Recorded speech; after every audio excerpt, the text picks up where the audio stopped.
add myself. Sorry. Hey, everybody. It is Brian Rundle.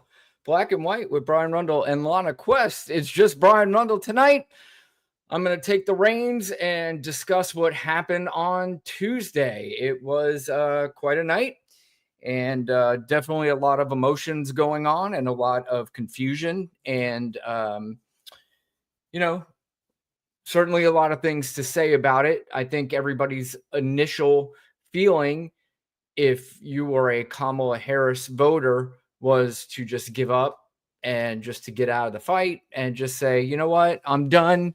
I'm sick of all this shit. I'm sick of Donald Trump getting away with everything. Sorry, I'm sitting on something. I'm sick of Donald Trump getting away with everything. I'm tired of just these terrible people finding a way to win over Americans. And I'm going to get into that here in just a few minutes as to what I believe happened. And there really is only one reason in my mind why Donald Trump won this last election. But I will get into that. But, I was watching everything on Tuesday night. Lana and I did about an hour. We did it early. Obviously, we didn't know what was happening or what was going to happen that night. But as the night started to go on, it started to look worse and worse. You could see that what was going on in every county, that when they compared it to 2020, that she was underperforming pretty much in every county.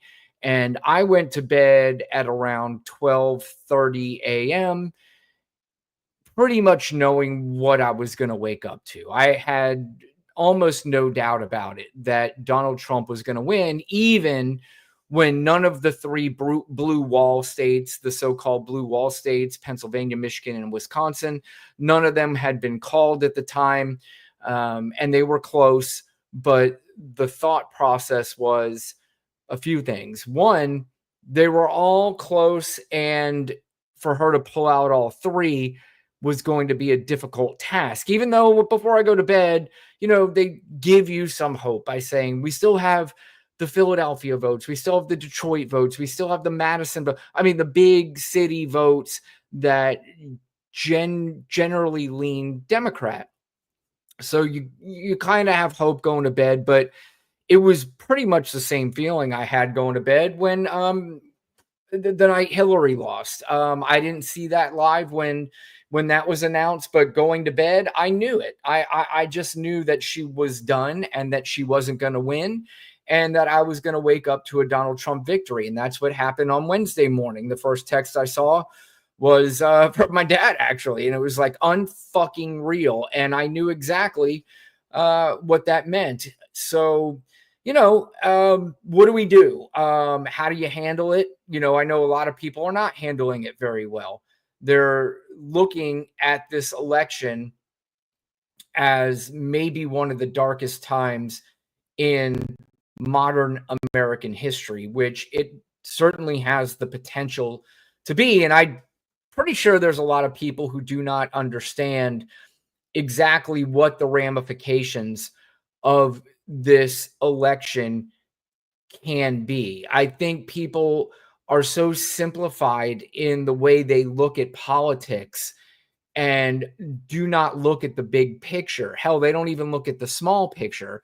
They just look at whatever picture is being put in front of their face, and they make that determination without doing any real research or without doing the due diligence that you need to make a real informed decision to cast your vote. I mean, it kind of like being like going in and buying a car and not looking into negotiating the price or anything. And the salesperson tells you, oh, it's $2,000 over the sticker price. And you just go, okay, I guess that's what it is. I'm going to have to just pay that without doing any real research, because there's so many places that you could do research now. And the saddest part is, because there are so many outlets, there is way too much disinformation out there and misinformation. And that's what we are dealing with now And that's what we're going to have to deal with probably for the rest of, I shouldn't say the rest of our lives, but for a long time, unless we find a way to combat this. So let's get into why Kamala Harris lost this election. I have heard pundit after pundit after pundit now, and they're all trying to figure out what happened. Did Kamala Harris get her message out well enough?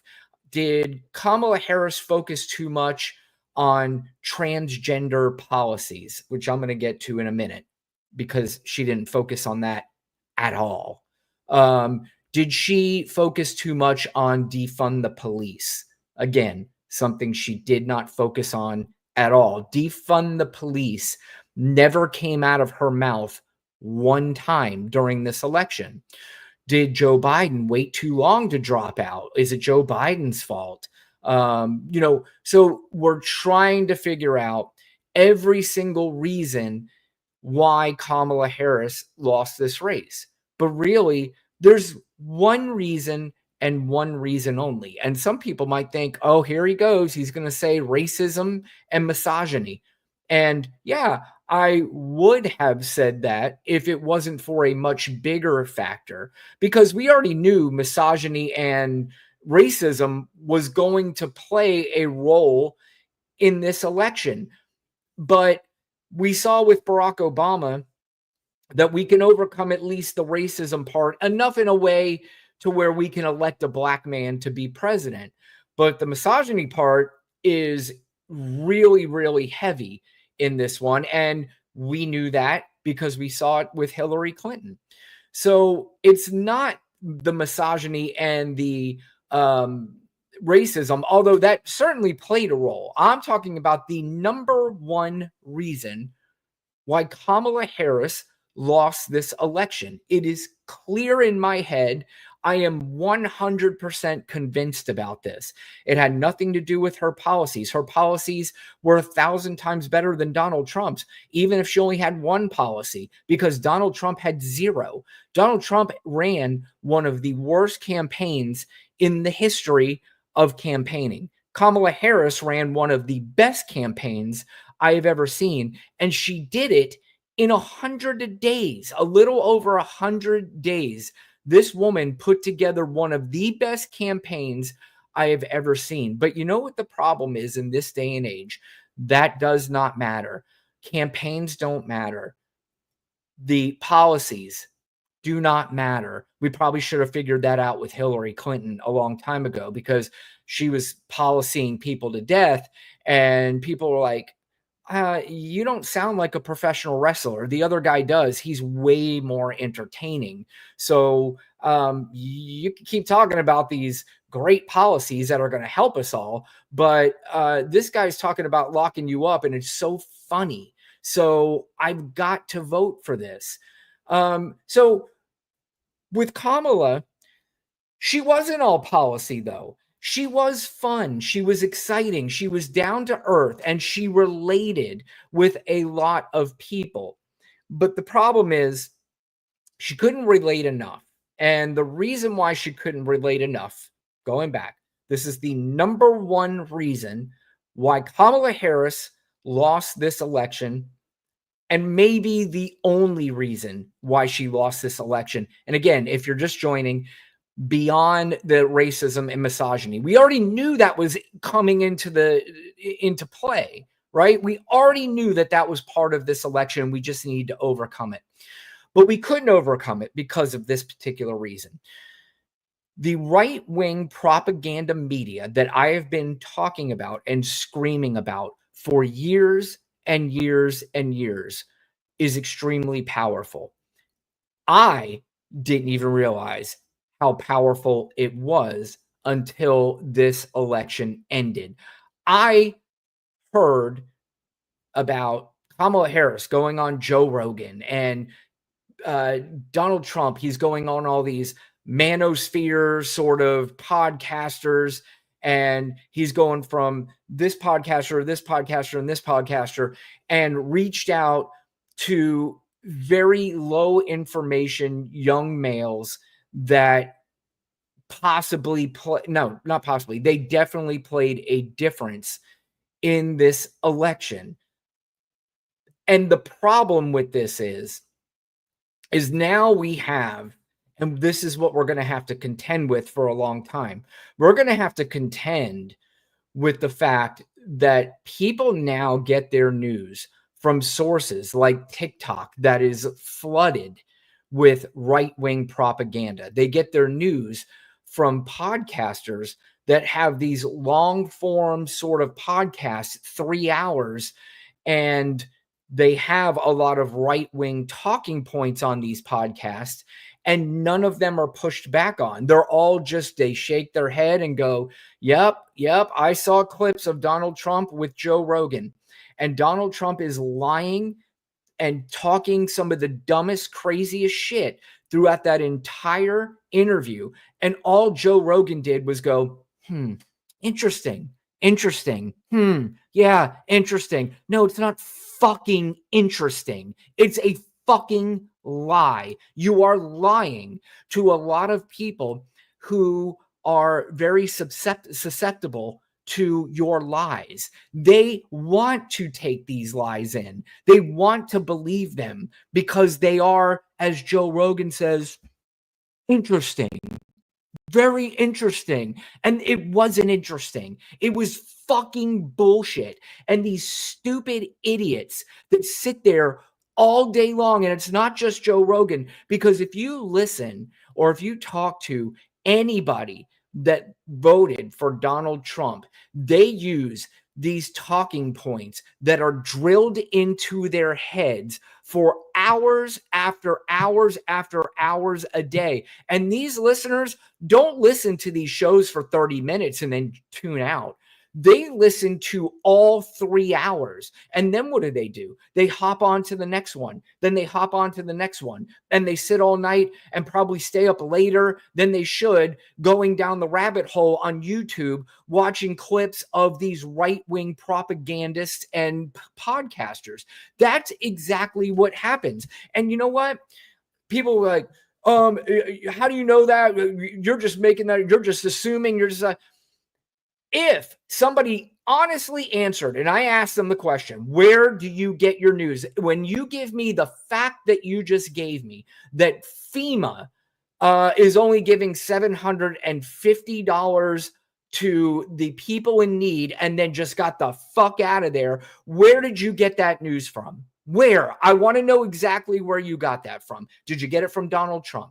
Did you get it from Joe Rogan? Did you get it from Candace Owens? Did you get it from Dan Bongino? Because keep in mind, just go look. You could go look this up yourself. Look at the top, 15 news podcasts, and they are all filled with these right-wing propagandists. Joe Rogan, Megyn Kelly, Dan Bongino, Ben Shapiro, Steve Bannon, Candace Owens, all of these people who design their programs over making people angry and making people nuts over things that are not happening is so powerful that we had enough people go out and either say, I'm voting for Donald Trump, or there's no way I'm voting for that woman because she's a monster.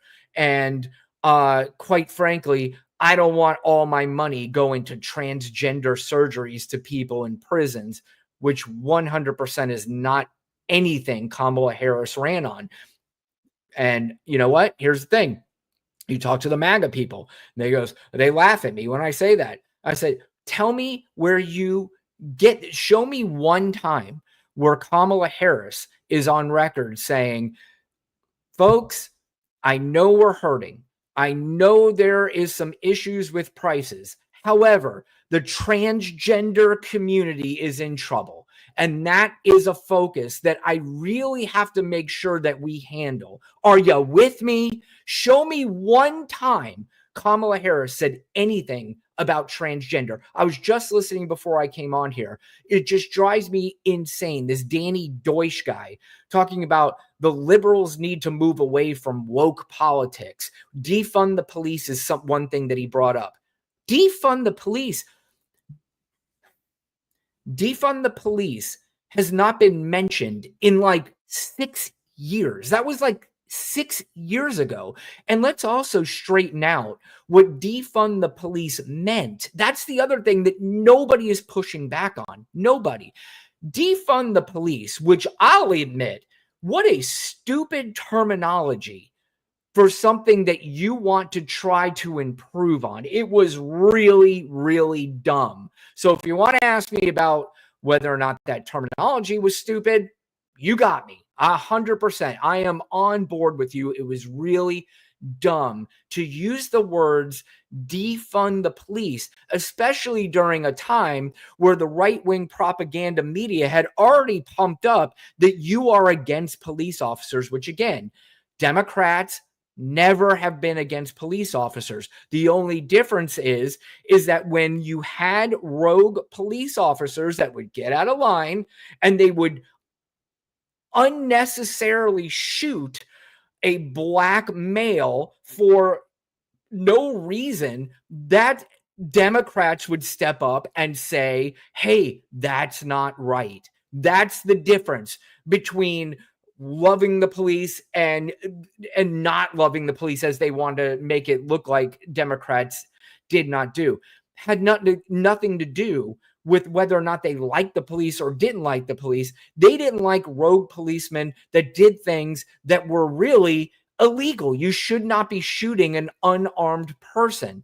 And they spoke out about that. And the other side just said, defend the blue or back the blue or whatever, because they want, that's a whole rabbit hole to go down. But this is a Donald Trump move that he wanted to do, is just pretend like he was caring about police officers. So now police officers would do more to protect or be able to do more of what he didn't like, these or these protests, all that stuff. He didn't like that. So he would get into the police head that you could basically do whatever you want and go from there. But anyway, back to the main reason why Kamala Harris lost. She lost this election because of these podcasters, because of right-wing media and propaganda, and too many people believe things that just aren't true. I mean, talk to anybody that voted for Donald Trump. I don't know if anybody saw the viral clip of the young lady when they asked her, who'd you vote for? I voted for Donald Trump. Why'd you vote for Donald Trump? Well, I like because he's going to, he didn't really do anything about abortion. And he says that he's just going to give it back to the states. I mean, this is just so incredibly frustrating because for many reasons. One, Kamala Harris was head and shoulders way better of a candidate than Donald Trump. And even if you didn't like Kamala Harris, which I did, I thought she was very good. But even if you didn't, she was, I mean, anybody, me, you, anybody watching this show probably would have been a better candidate. Not probably, definitely would have been a better presidential candidate than a guy who has 34 felony counts and has been found liable of rape. He has filed bankruptcy numerous times. There was a story that just came out. He's $2 billion in debt. What kind of president do you want that is $2 billion in debt? We are in the bizarro world right now. We are in a world where the really, really low information people are taking over this country. And the problem for them is, Jimmy Kimmel said it last night, and he's exactly right, is that the people who did not vote for Donald Trump, obviously are upset. But the people who did vote for Donald Trump are going to be upset too. They just don't know it yet. And that has a high potential of coming. Who were the Donald Trump voters this time around? Well, Latino men were the difference between Latino men that voted for Joe Biden versus voting for Donald Trump. Kamala Harris lost like 23 points with Latino men in this. And I actually saw this video on Twitter, and it was pretty cold, but there was a Latino gentleman on there, and he goes, okay, Latin men, You want to vote for Donald Trump? Great, that's fine. But a lot of you have people in this country that are undocumented and they are going to get deported. So, what I'm going to do is I'm providing the number right now, and he provided the number to the people that will come and take anybody that is undocumented and take them out of this country. And he says, I encourage you to call anybody that voted for Donald Trump. If you voted for Donald Trump and they have a family member, call this number and have them deported. And let's see how much they love Donald Trump. I also am going to wonder who's going to love Donald Trump when you are living off of Social Security and Social Security is now gone. What's going to happen then? Who's going to love Donald Trump when these corporate businesses start taking overtime away? Who's going to love Donald Trump? Brian, where are you getting this from? This is all in their Project 2025 playbook. And if you want to go and look at the people who are behind that or the people who back it that are influential in the Donald Trump atmosphere, go look on Twitter and see them laughing now going, I guess we can admit now Project 2025 was the entire plan the whole time. So they're going to implement this Project 2025, and there's going to be a lot of people who voted for Donald Trump who one day are going to look back and go, what the fuck did I just do? I got duped into voting for this guy because I really thought that Haitians were eating animals. And it turns out that might not be true. Fuck. I voted for Donald Trump because I was told that FEMA only gave the people in need $750 and got the fuck out of there. Wait, I did research and found out that that's not true? Oh, no. So there's going to be a lot of people who one day are going to look back on this and realize what they did, because the people associated with Donald Trump, Elon Musk, Tucker Carlson, JD Vance, Peter Thiel, Steve Bannon, Stephen Miller, all these guys, they used you. They used you and they are laughing at you and you don't know it. And that's fine. You're going to get more mad at me. You know, that's the kind of the thing, you know, the messenger, whenever you, if you found, let's say you went up to your buddy and say, hey man, I got something to tell you. What? I saw your girlfriend and she was making out with some other dude. A lot of times they tend to get mad at the messenger, and because they don't want to believe that that could ever happen. So I can understand why you get mad at me for trying to give you the message here that one day you're going to absolutely regret this, because this goes beyond just deportations, mass deportations, and it goes beyond taking away your overtime and your Social Security and Medicare and all that stuff. The Affordable Care Act, which I know a lot of Republicans are on. There are a lot of people, especially on these poorer red states, they are on this. And that's going away, especially if they wind up pulling off the House. If they win the House, they win the Senate. All of your Affordable Care Act, Medicare, healthcare stuff is going away. It's gone. So now you're going to be paying out the ass for your healthcare that you didn't have to do for years. Your pre-existing conditions, don't give a fuck, gone. And you guys, you know what? It's fine, because you might be saying to me, Donald Trump's going to come up with a much better plan. He told us 1,000,000 times he was going to come up with a better plan. I haven't really heard it yet. We haven't heard it, but I trust him. I mean, I trust that he's going to do it because he's a great businessman. Another thing, we really went back and looked to see what kind of businessman he was. Terrible, awful businessman. He did not make billions of dollars because he was a smart businessman. Over metal US. The only reason there are millions, but most of all, she was a terrible candidate. She was not a terrible candidate. She was a fantastic candidate.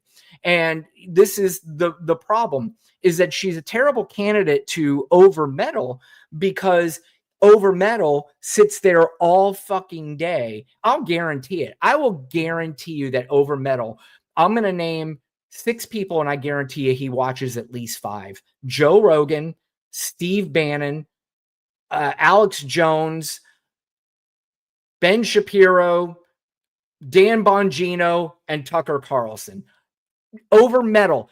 Tell me you do not watch those. Be honest. And if you don't, tell me exactly where you watch your news. Tell me where you get your political news from over metal if you're still fucking here, which you probably aren't, because that's what all those MAGA pussies do, is they come in, they run their fucking mouths, and then they get the fuck out of there. So, by the way, I want to let you know, there's a lot of people on Twitter, a lot of people who are like, I can't do this anymore. I'm getting out. This is just too much for me. I'm not going fucking anywhere. I don't give a fuck what any of you fucking people say, because one day, even when it's going to affect me, because it's going to, the economy is going to crash in a very bad way. I'm just telling you, this is what's going to happen. So when it does, I'm going to be in bad shape. There's no question about it, because my job is predicated on how well the economy is doing. So I know that my job is going to be hurting badly. But there's one thing I will take solace in. I'm going to take solace in these fucking MAGA idiots who are suffering as well. And you know what's going to happen? Somehow, maybe not all of them, but somehow, some of them are still somehow will be convinced that it was Kamala Harris's fault because she did nothing about the border, or Joe Biden's fault because he did nothing about inflation. Real quick, if any MAGA people are watching, inflation is as low as it's been during the Trump administration. I know you people don't understand this, and I know you never will, because you won't go outside and do the research. All you're going to do is go, my price of eggs or my gas prices, I had to fill up. First of all, gas prices have gone down significantly. Talk about crime. Oh, the crime. Donald Trump's going to take care of crime. He is? Well, crime's lower now. The overall crime, homicides, violent crime is lower now than when Donald Trump was in office. What else is he going to do? Oh, he's going to stop the immigrants from coming in. No, he won't. He's not stopping the immigrants from coming in. Do you know why? Because the border crossings now are lower than the time in 2019 when Donald Trump was president. The only reason why border crossings went down in 2020 is because of COVID. And then you were legally able to implement laws that prevented people from coming into the country. But outside of that, when everybody could come in, over 900,000 people came in or was at the border in 2019. So this idea that Donald Trump stopped people from coming into this country, again, you don't educate yourself on this stuff, and you never will. And you're going to listen to me and go, you're just biased. I got that today. You know who I'm talking about. You're biased. Try to explain to them about how interest rates work in the country. And that's not an opinion. That's just a fact. He's questioning me in something that I do for my job when I say that the interest rates are set basically by the Federal Reserve based on what's going on in the market in the current atmosphere. And he says I'm biased. So, what can you do? What can you do at this point? How do you get through to people who don't even want to hear the truth? They just want to believe what makes them satisfied, whether it's through anger or it's through making them feel like they're part of something. I don't know what that is. And quite frankly, I don't want to demonize these people. I really don't. I want to get through in a way where I don't want to come across as a know-it-all, because I'm not. I'm not a know-it-all. And I've given people the opportunity that if you are telling me something that goes against what I'm saying, then by all means, explain to me what you're talking about. I will do the research on it. And if so, I will come back and say, I don't know, maybe you're right on this one. And there are times where people who are okay with having a civil discussion and doing things in a manner that does not defy logic, where I would come back and go, you know what? You're actually right about that. But for the most part, if you talk to the Trump supporter that is so deep into these podcasters and into the right-wing media and the propaganda machine, you just can't. You can't. And you can show them articles and they'll just go, oh, ha, ha, ha, New York Times. I'm like, well, okay. Well, okay. What about when Trump said this and you send another article? Oh my God, Washington Post. No, but I know, but it's quoting Donald Trump. Like he actually said it. I don't know if they know this or not. Periodicals like the Washington Post, New York Times, they're not allowed to just print anything they want if it's a flat out lie. So in other words, if they said Donald Trump said that Haitians are eating pets, well, they can print that because there's actual proof of him saying it. If they said Donald Trump definitely raped the 13-year-old girl on Epstein Island, which, by the way, why are we not talking about Jeffrey Epstein? I think we just heard an audio. Maybe you guys didn't hear it, but there's an audio of Jeffrey Epstein basically saying him and Donald Trump are best friends and how they hung out. But if they said he definitely raped that 13-year-old girl, and the reason why I bring this up, this is another thing MAGA people might not know. There actually was a case brought to court by a young lady who said she was raped by Donald Trump and Jeffrey Epstein when she was 13 years old. They probably she was either making it up or she is a 13-year-old girl and they scared the shit out of her and her family and withdrew the case. But if they printed that he definitely did it, then we have something in this country called liable laws, which means if you say something without proof, then you can be sued. And who is the king of suing people? Donald Trump will sue anybody. Bill Maher made a joke on his show that his father was an orangutan and that if Donald Trump couldn't prove that his father was an orangutan, he would give him $1 million. And he said that in obviously a joking manner because there are protections.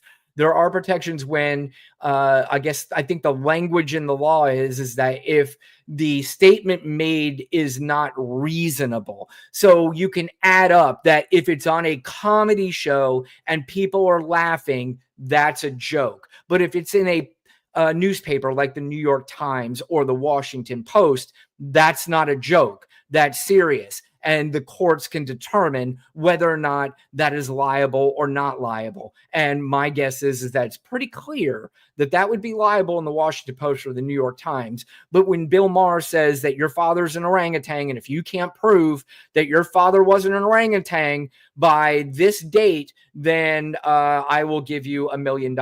He literally tried to sue Bill Maher over that for the $1 million. This is how petty and sad this pathetic human being is. But anyway, there's another reason why Kamala Harris lost, and it kind of ties into the right-wing propaganda media. It is also to the corporate media. There's absolutely no question about it. And, for years, the MAGAsphere was very, very keen on blasting the corporate media, the CNNs and the MSNBCs and the Washington Post and the New York Times. All of these outlets are outlets where they were programmed to call fake news. You're fake news, you're fake news. These outlets were not fake news, but I will tell you what they were. There's a difference between fake news. Fake news is propaganda, and that's what the right-wing media is. The other media, CNN, MSNBC, because we go back to the liable laws and we go back to the thing. CNN, MSNBC did not blatantly lie to you. I mean, they didn't come out and say votes were changed on Dominion voting machines like Fox News did. They also don't allow innuendo that will make the viewer believe something is true when it's not. That's what Fox News and Newsmax and a lot of these right-wing podcasters will do. Just like I said, Joe Rogan for 3 fucking hours let Donald Trump go on the most bizarre, dumbest, uninformed, rambling, incoherent, dumb shit for 3 straight hours. And all Joe Rogan did was shake his head and go, yeah, it's interesting. Wow, man, that's cool. I know that's not Joe Rogan's thing to press, but if you're having somebody on your show that's going to be the candidate for the United States presidency and they come on your show and blatantly lie, I believe that there is a duty to call out those lies.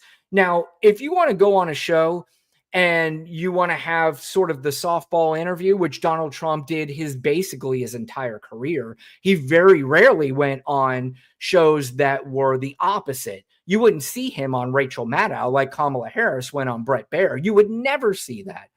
Donald Trump did it at first, and then he realized, holy shit, they're going to make me answer tough questions. I got to get the fuck out of here. Just like he pussed out when he sat down with Leslie Stahl for 60 minutes.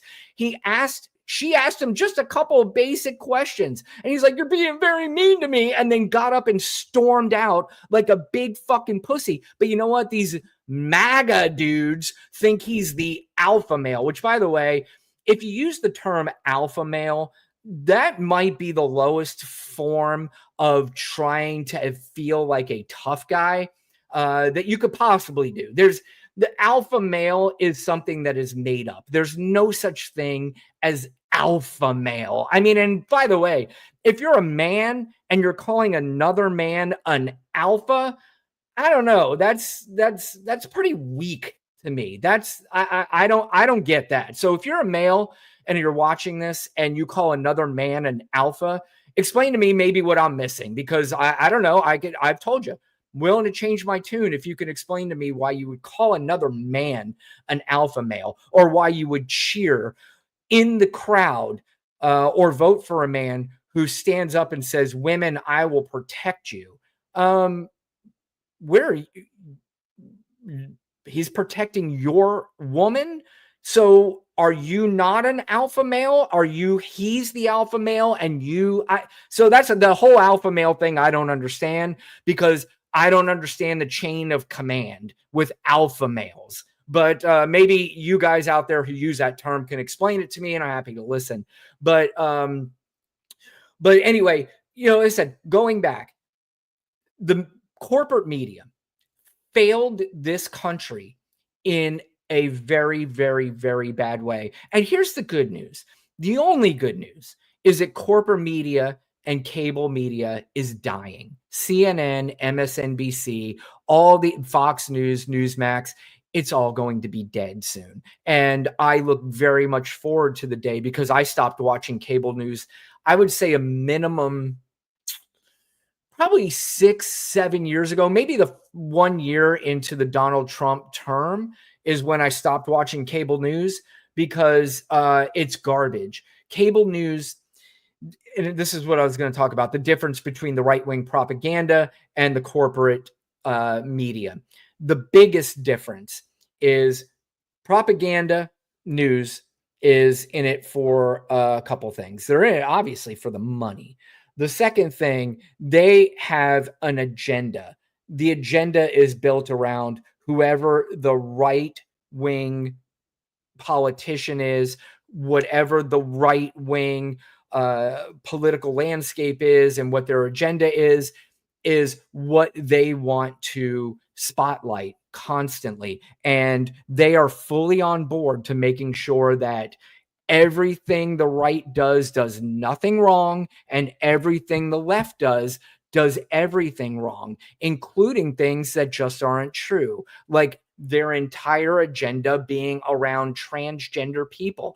I defy any MAGA person, forget about MAGA person. I defy any human being that says the words, well, Kamala Harris, even Joe Biden, shouldn't have focused too much on the transgender issue. Find me one time were Kamala Harris or even Joe Biden during his presidency, but let's talk about Kamala because she's the one who ran against Donald Trump and she's the one who lost.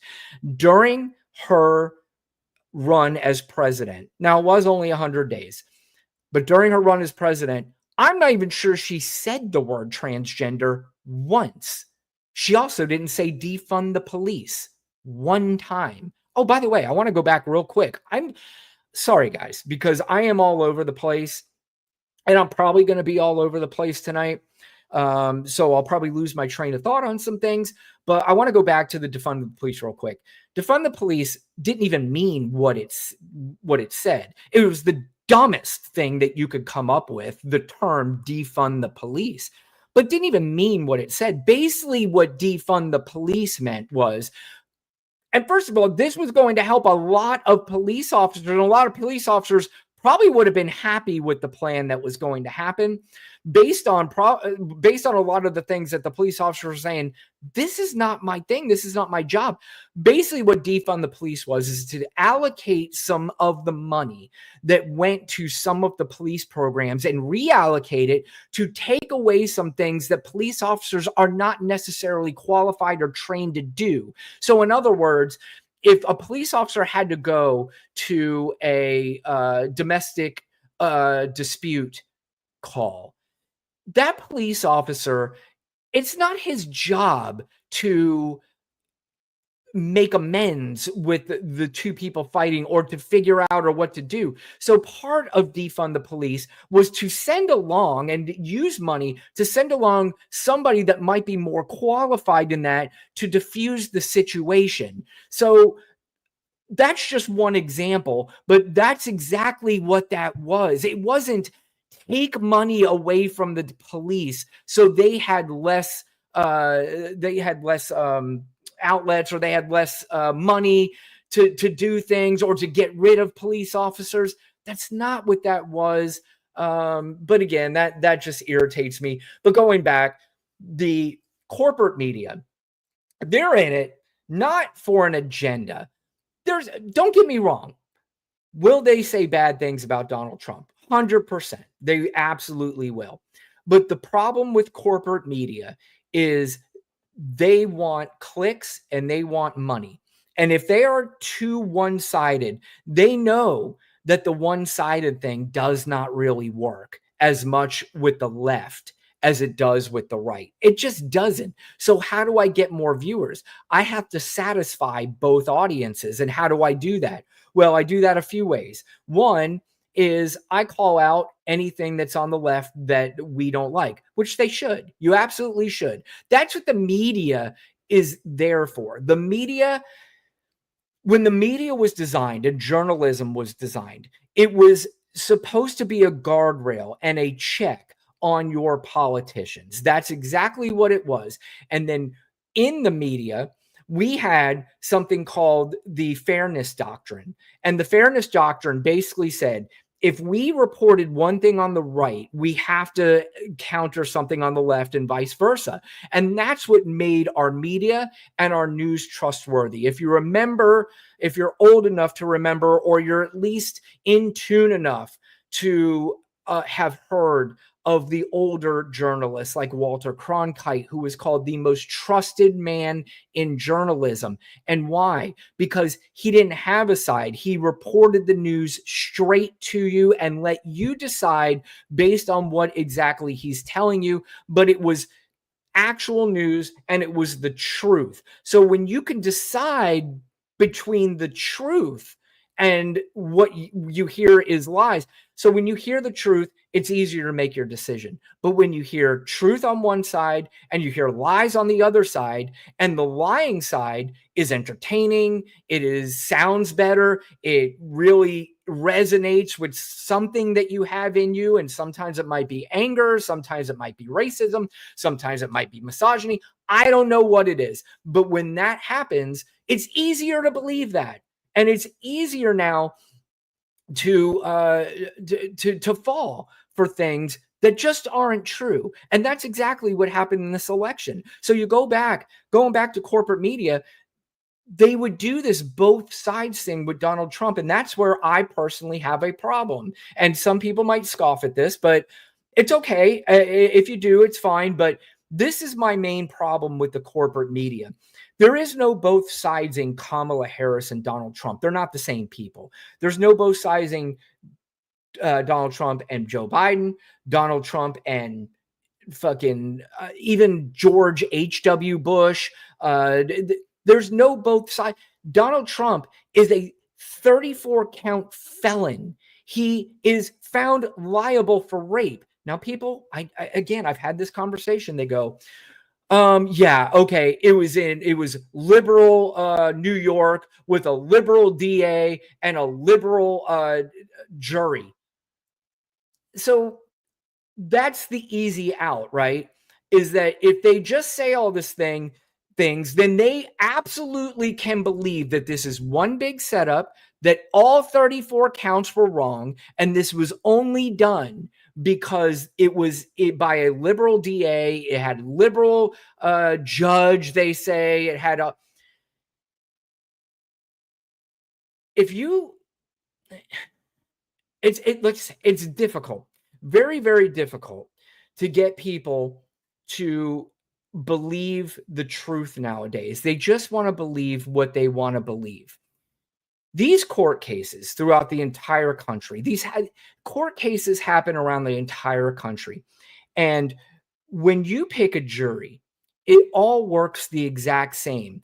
So when the prosecutors go in there and the defense attorneys go in there, they're able to pick the jury together. The prosecution doesn't just get to pick the jury.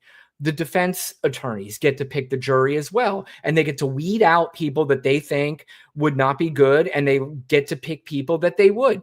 So there were people on that jury, because if you go back and look on that jury, some people where they say, hey, where do you get your news from? Some people were like, I get it from Twitter and Truth Social. So there were definitely Donald Trump people on that jury.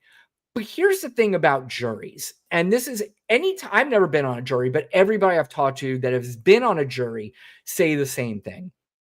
They say, when we go in there, we really listen to the facts, and we really do talk about it, and we really want to get this right. How many of these court cases have you seen where they show what the jury says afterwards, and they have this really difficult time on whether or not they should impose the death penalty, not impose the death penalty, and there's discussion between everybody, and there is no bias. It's the same thing here. This is a jury that just wants to get it right. And when the evidence was presented to them, for them, it was an obvious no-brainer. All 34 counts and all jurors, not one juror held out on that. If there was a far-right MAGA person that heard all the evidence and thought for 1 second that he wasn't guilty, he or she would have said that. But they didn't. Same thing with the E. Jean Carroll case. When they went in front of a jury and presented all of the evidence, he was found guilty. It had nothing to do as to whether or not you're a liberal or Democrat. That's the easy escape. So you can continue to make excuses for your hero and your God, which... Speaking of God, a lot of these people who claim that they are religious and they claim that they are godly are backing somebody that has 34 felony counts and that has been found liable for rape. Explain that one to me. I have no idea, because, you know, I've said a long time ago, I've said a million times, I'm not a religious guy by any means whatsoever. But here's what I have said about religion. Religion, I do believe, is very important.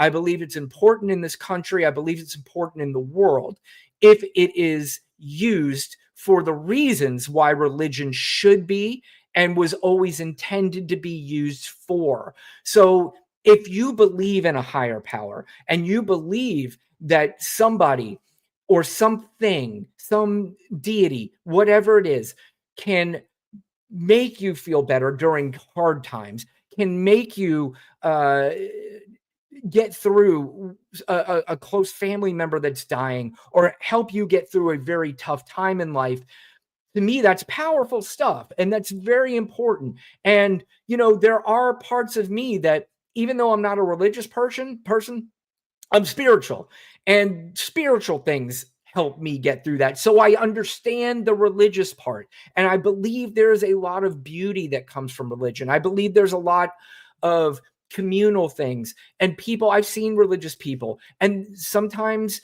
they go out of their way to be the sweetest, most nicest people on the planet, going out of their way to help other people. But there is a segment of this religious community that I hope, embarrasses that other side. And I hope comes out and goes, no, this is not what Jesus intended. In fact, I will tell you, flip through. I just got on TikTok not that long ago. I'm not a big fan of it, but doing the show here, and you put out some TikTok videos, helps a little bit. So whatever. But anyway, I'm flipping on TikTok, and there's been a couple pastors that have popped up on my TikTok feed. And I'm like, well, I don't understand. Why is this popping up on my feed? And it was these pastors who were basically telling the people in the church that what we're seeing going on in this country with some people who are claiming to be religious is not what Jesus and not what God intended. This is not what we had in mind when it came to the scripture. And it's not what we had in mind when it came to how we should be acting as other human beings, being so demonic towards immigrants and being demonic towards people who are not like you is not godly. It has nothing to do with what Jesus has said. And quite frankly, if Jesus came down right now and sat right next to you, I think he'd be pretty disappointed in the way you are talking and the way you are acting. And I don't know. I found that pretty powerful when I watched it, and I can't say I didn't disagree.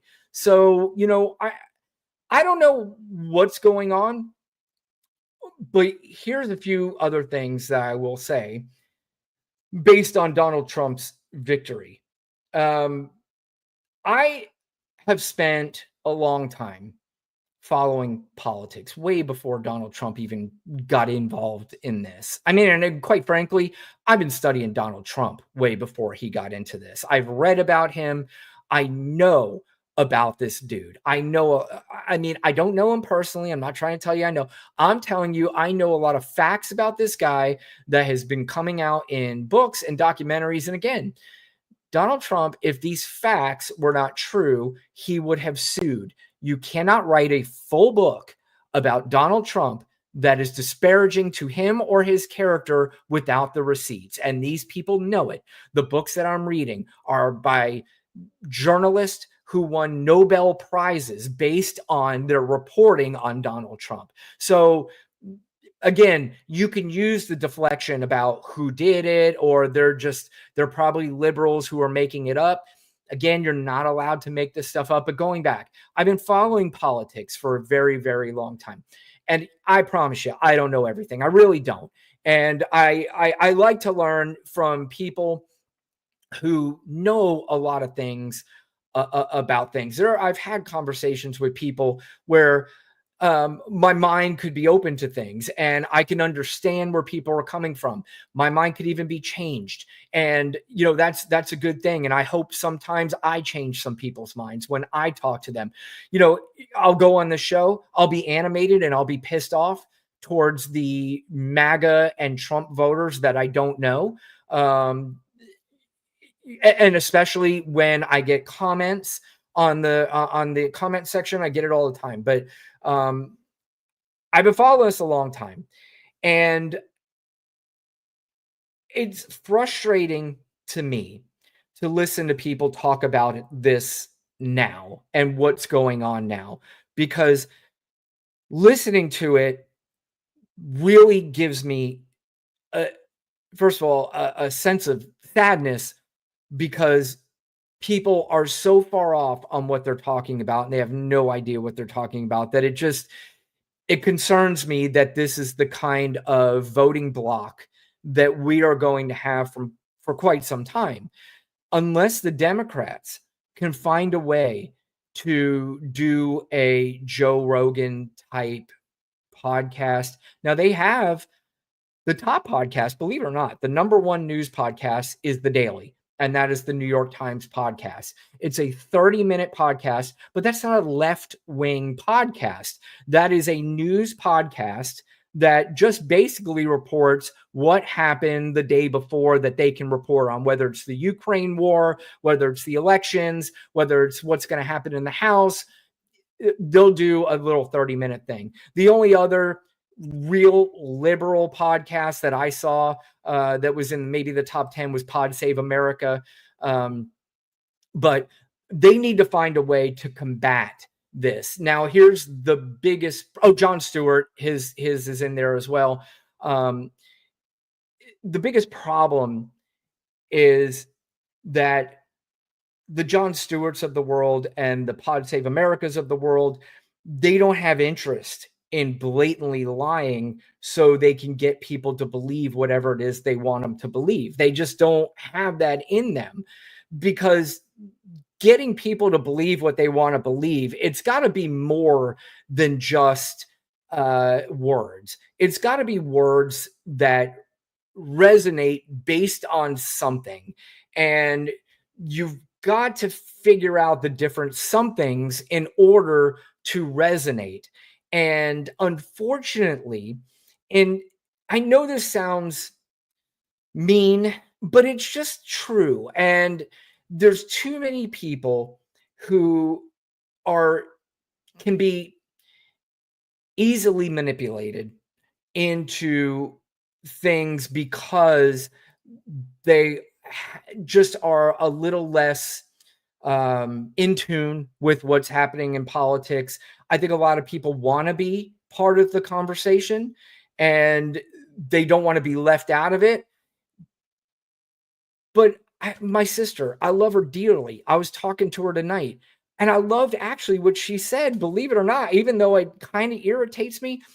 But she says, look, I don't vote because I don't get it. I don't understand politics. And I don't think it's fair for me to vote on something that I don't understand. And even though it irritates me when I hear people don't vote, I do at least admire somebody saying, I'm not voting because I don't understand. I don't get it. It's too much for me. And I don't want to be part of this entire system.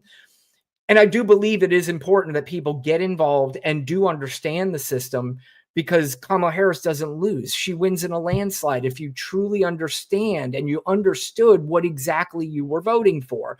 And this is why I go back to where I'm saying it's frustrating as somebody that has been following this for a very, very, very long time.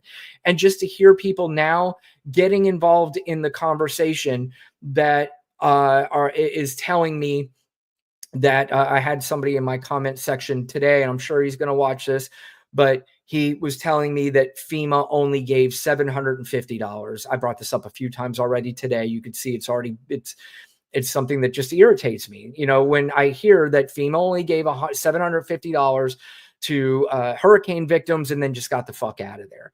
And and that's just the least of it. I mean, again, I go back to, I had so many people, I heard it either on Twitter or tell me personally, where they're trying to explain to me that Kamala Harris cares too much about the transgender community, and that's the reason why I didn't vote for her. Or Joe Biden and Kamala Harris wants to let all these immigrants in, and Donald Trump's going to shut that down. That's why I'm voting for him.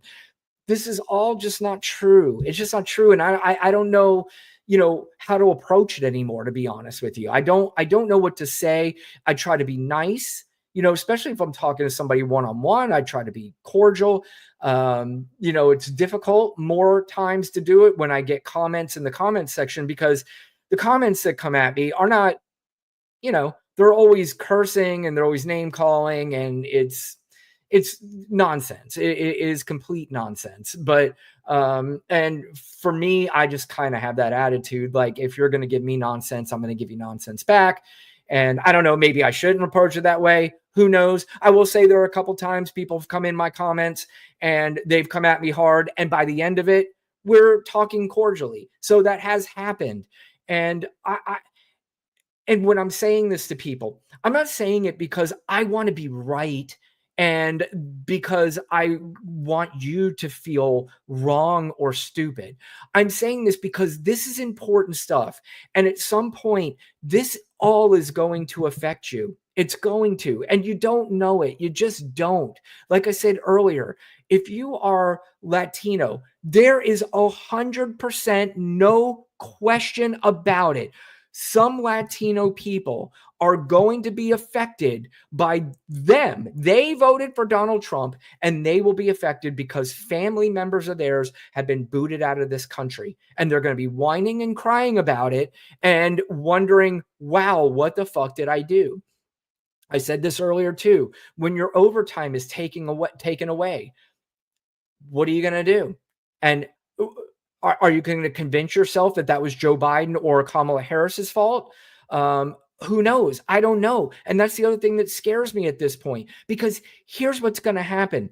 Donald Trump is going to take over in January, and he's going to be taking over the #1 economy in the world. It's not even close.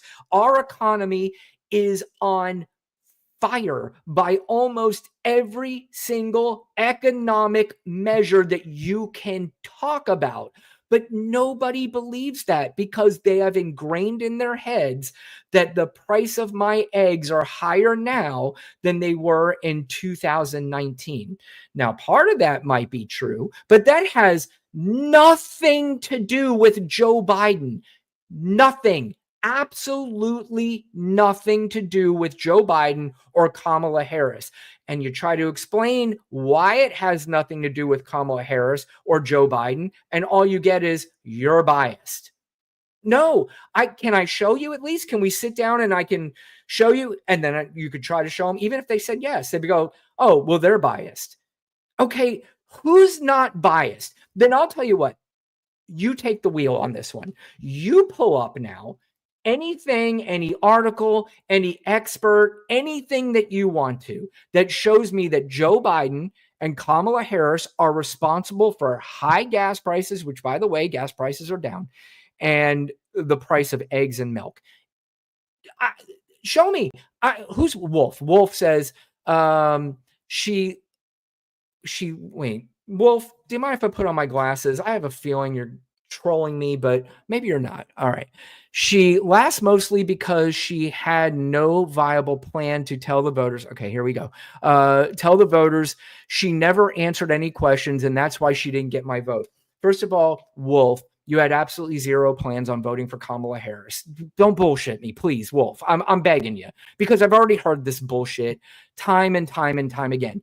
You had no plans on voting for Kamala Harris, that you were sitting around listening for her answers, because if you were, she gave plenty of fucking answers. So that means you didn't go out of your way to figure out what she was saying. She had talked ad nauseum about the child tax credit, about helping small businesses, about helping first-time homebuyers, about helping bring prices down because of the price gouging from the corporate people who did it when they raised their prices after COVID and never lowered them back when the supply chain issues flattened out.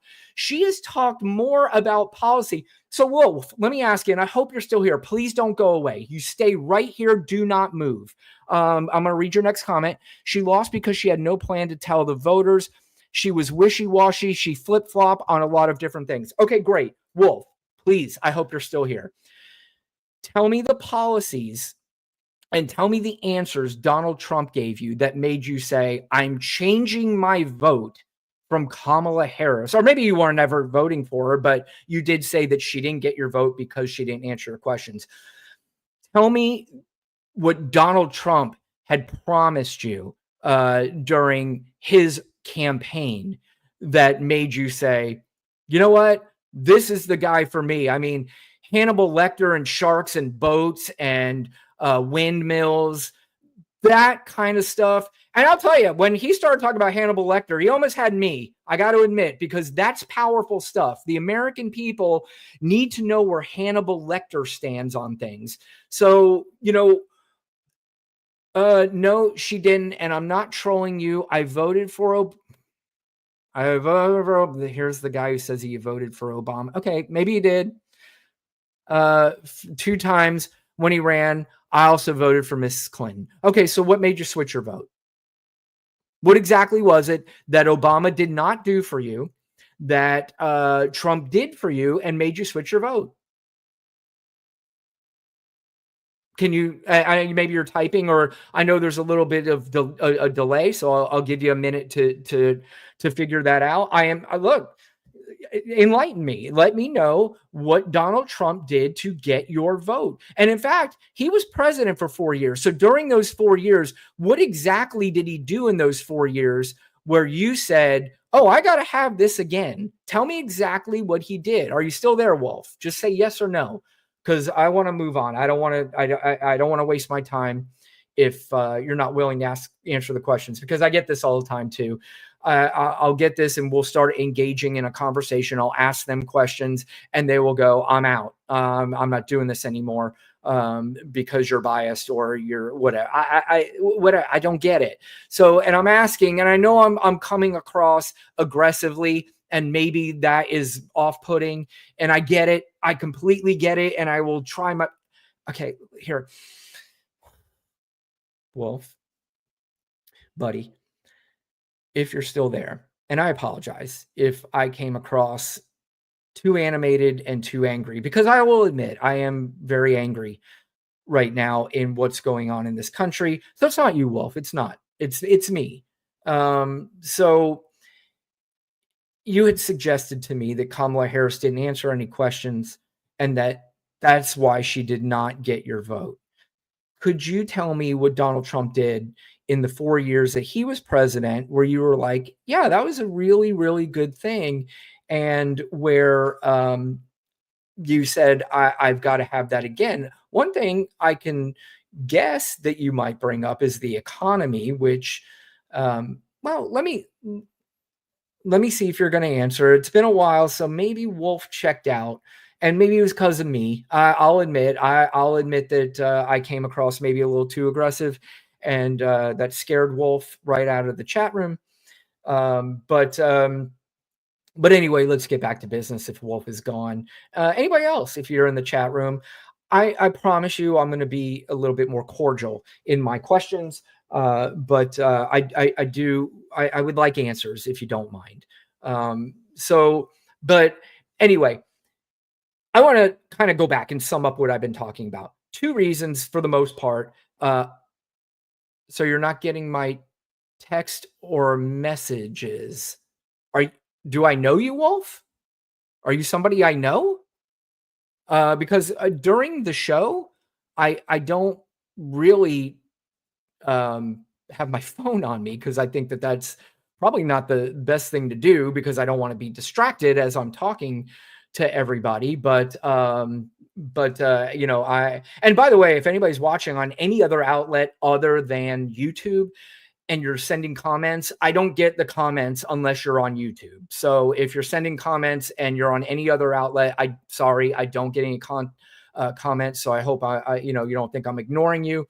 But I just only get them here on YouTube. So sorry, Wolf. If I know you, then no, I'm not getting your text, because I don't have my phone on me. If I know you, in fact, I'm sorry. But you're more than welcome to answer here. But anyway, just summarize what I was saying earlier. The reasons why Donald Trump won and Kamala Harris lost is because we had the least informed electorate in the history of this country by far. It's just, I am 100% convinced of that. I mean, just think about it. And of course, you throw in the racism and the misogyny. I mean, there's just no question about it. I mean, if anybody's going to sit here and I had somebody try to tell me the other day that there is no more racism in this country. Like, Are you serious? Could somebody really look me in the face and tell me there is no racism in this country? I hang around white people all the time. I've seen white people. I've been around white people my entire life. Don't tell me racism doesn't exist in this country anymore. What are you, insane?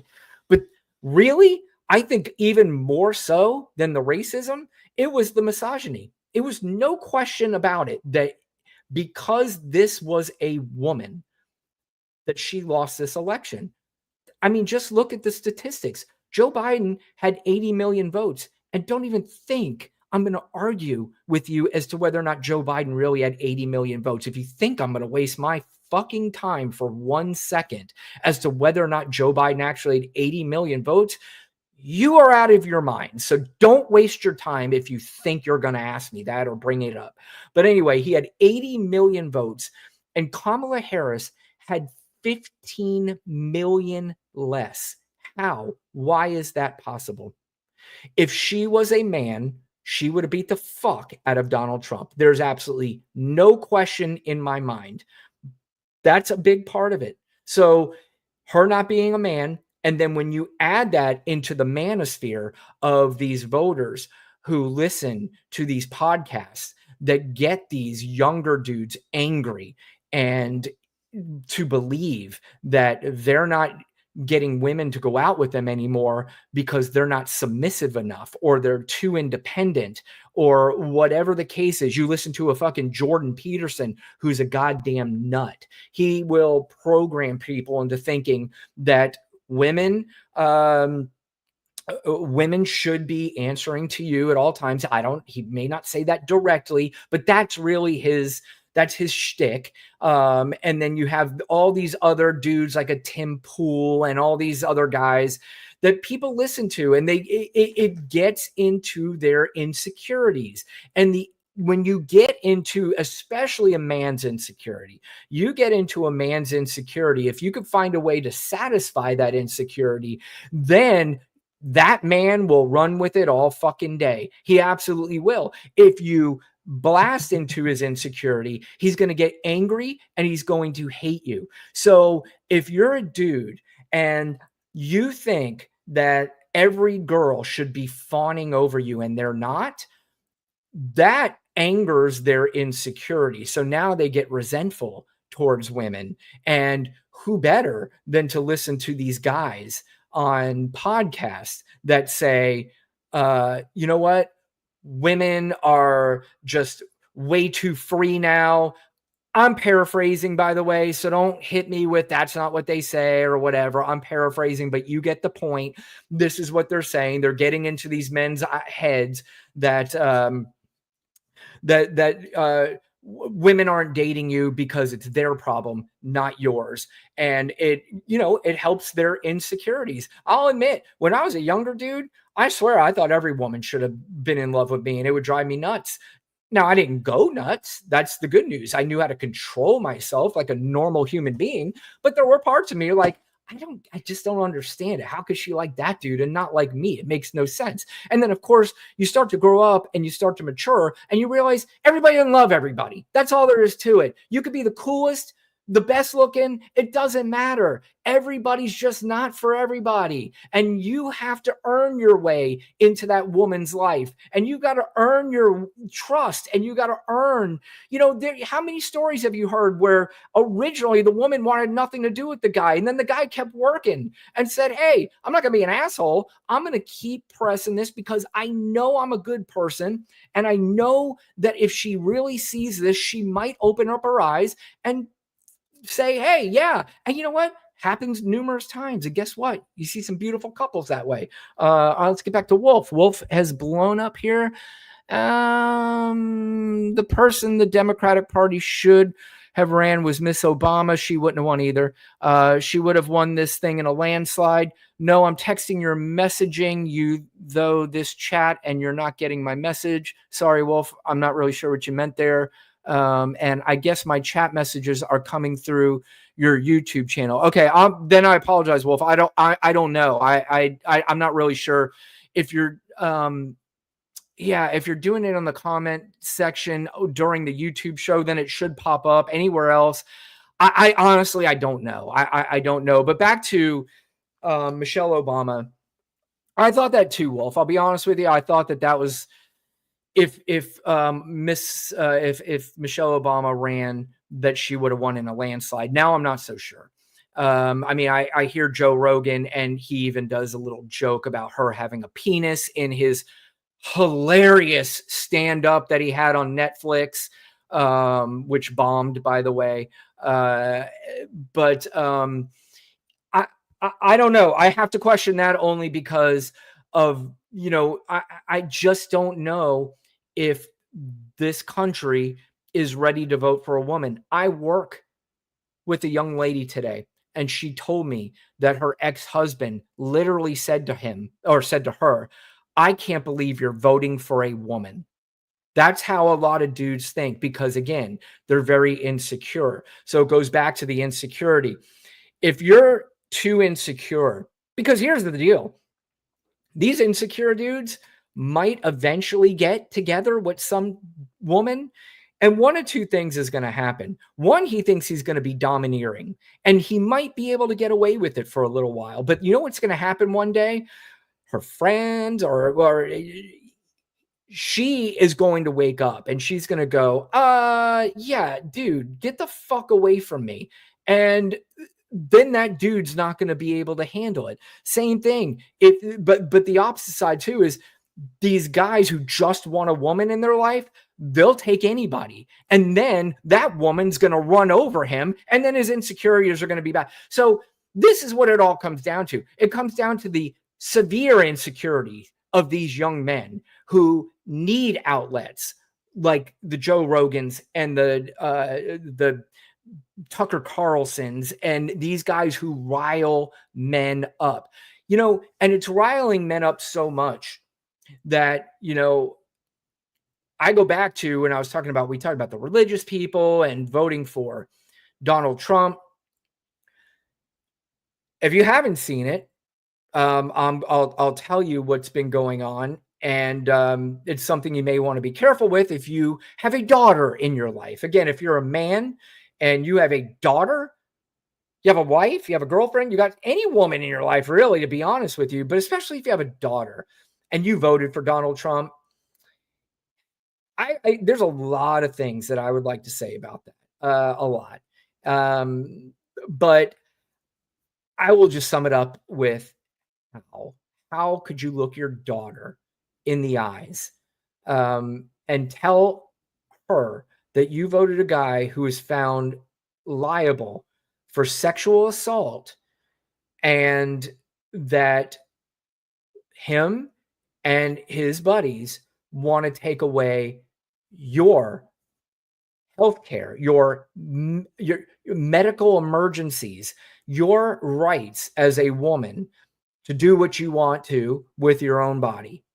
That's, to me, I don't know if I'm calling you a man, but it's a bizarre flex. So I guess you could go around and tell people that you trolled the libtards, but then you got to look your daughter in the eye and tell her that, yeah, I voted for a guy who was found liable for sexual assault. But don't worry, honey, I don't believe he did it, because the liberals, they just made it up. He didn't really do it. It's impossible. You know why it's impossible? Because Donald Trump said she's not even good looking enough to rape. That's basically what he said. So that's great. That's nice. So anyway, what's been going on that I had been seeing on social media, especially by these guys like Nick Fuentes. If you don't know who he is, he went to Mar-a-Lago and had dinner with Donald Trump. But now he's on his podcast, and it's going all around social media, where he is laughing his ass off and using the term, your body, my choice forever. I own your body now. And he's laughing. He finds this hysterical. And these are the people that Donald Trump surrounds himself with. These are the kind of people, they think this is hilarious. There's a guy named John McEntee, and he is one of the guys who is part of Project 2025, and he's always been close with the Trump administration. This is a guy who posted a video of himself not too long ago holding up a fake $100 bill or $20 bill or whatever it was and say, hey guys, guess what I do with this? I give this to homeless people. And so when they go spend it, they get arrested and learn a lesson, and they laugh and think that that's hilarious. But then he's with his family at church on Sundays and talking about Jesus and talking about how we need to make the world a better place because that's what Jesus tells me. Oh, but on Monday, he's giving out these fake $100 bills again to homeless people because he thinks that's fucking hilarious. I don't know. Do you guys out there, do you find that hilarious? Or did you even know who John McEntee is? Do you know who Nick Fuentes is? Do you know who these people are? Because a couple things. If you don't know who they are, maybe you should see who you're associating yourself with and then make a judgment again. If you do know who they are and you knew exactly what I was talking about and you still associate yourself with those people, I have a hard time associating myself with you. I just do. And, this election is going to, I will say it's had me to reflect on a lot of things and the character of people who allow just this awfulness. And I'm hoping that these people don't know about the John McEntees and they don't know about the Nick Fuenteses of the world, and thinking that this is funny and hilarious. Elon Musk is on his platform and he is trolling Democrats and liberals.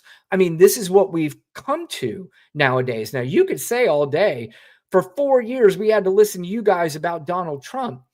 Again, I'm not comparing Donald Trump with anybody else, any other political candidate. They're not the same.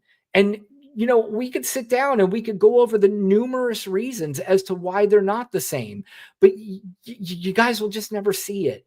You're never going to see it. Wolf, I don't know if you're still with me. If you still have the opportunity to answer my question as to what Donald Trump did in the 4 years that you love so much and why you voted for him this time around.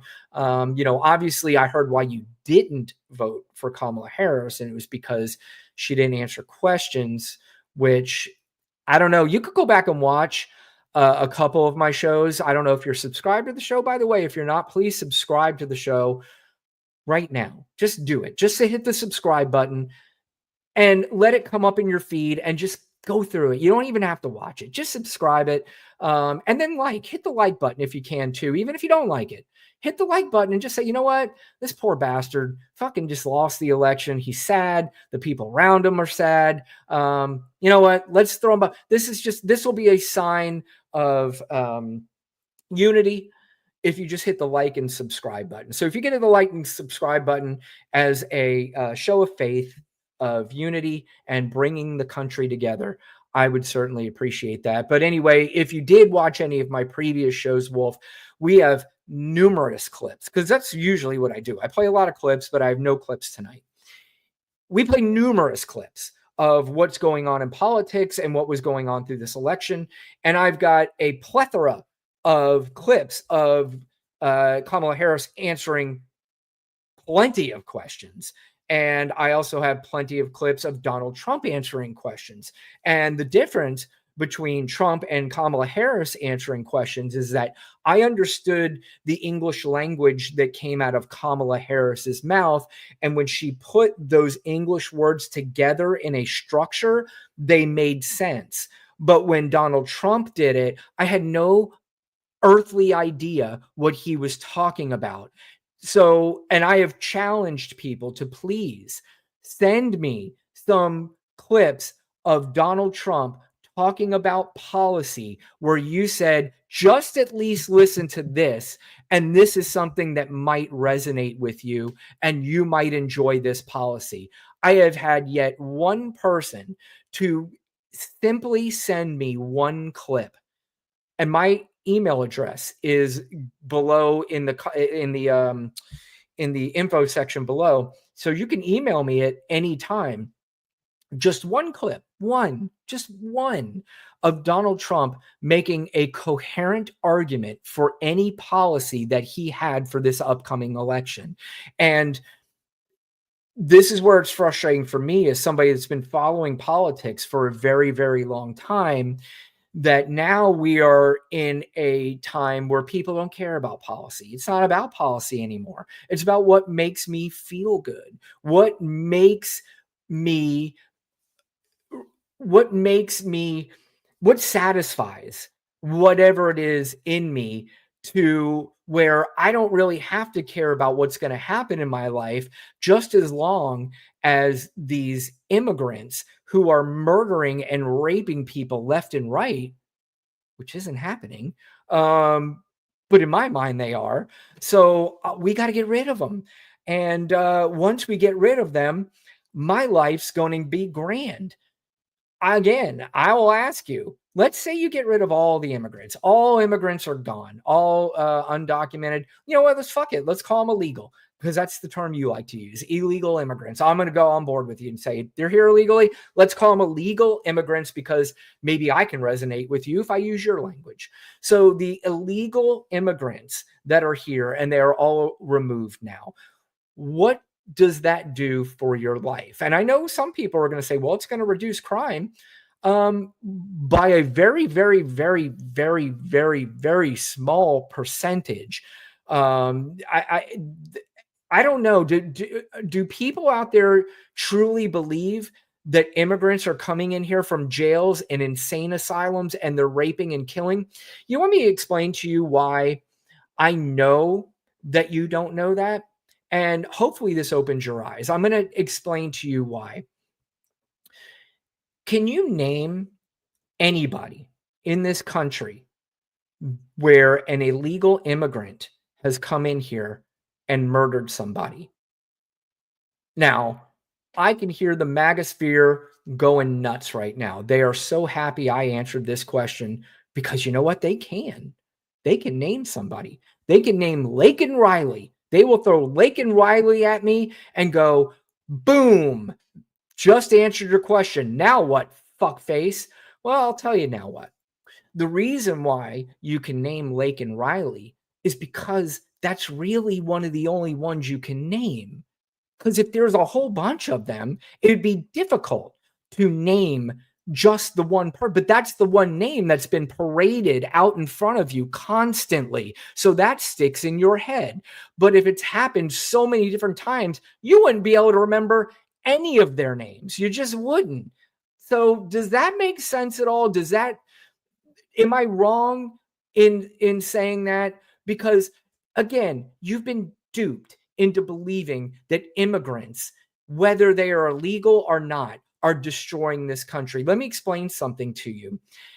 Illegal immigrants are doing nothing but helping this country. So you could hear the antidotes of some immigrants that have come to this country and they're being put up in hotels. This is not a real thing. This is not where millions of illegal immigrants have crossed the border and Joe Biden said, make sure we get them in the nicest hotel we can get them in. He's not even saying put them in Motel 6s. These are one-offs. This doesn't happen often. It doesn't happen in the way in where you think that you're getting nothing and illegal immigrants are getting everything. Because first of all, second of all, I said first of all and second of all, I can only do one at a time here. So my apologies. But every time Joe Biden or anybody did something. So I hear people all the time saying, why are we giving people or money to immigrants in the Ukraine? We're not doing anything for the American people. Well, Joe Biden has passed more legislation that has helped the American people than any president that I can remember in my lifetime.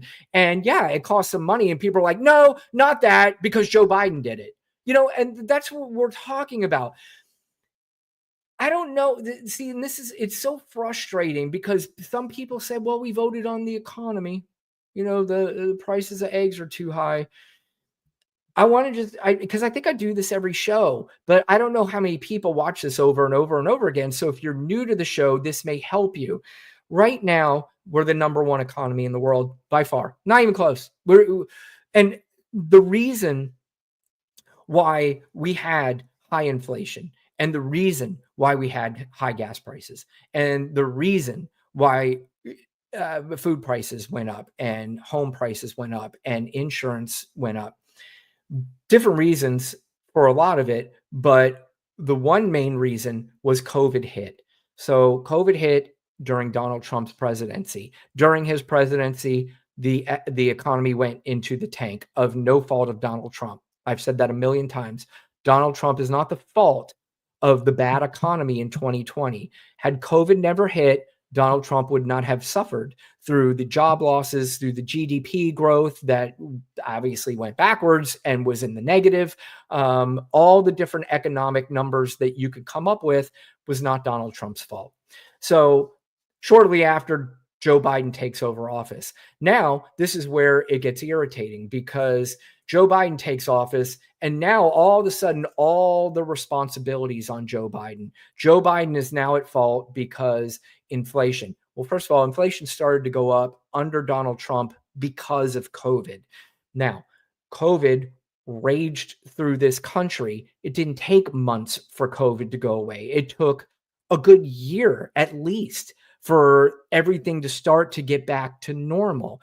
And when I say get back to normal, so many things happened during COVID that hurt our economy. The main thing, couple main things. One was the supply chain. There was a lot of companies that had a very difficult time getting their goods and services over to this country.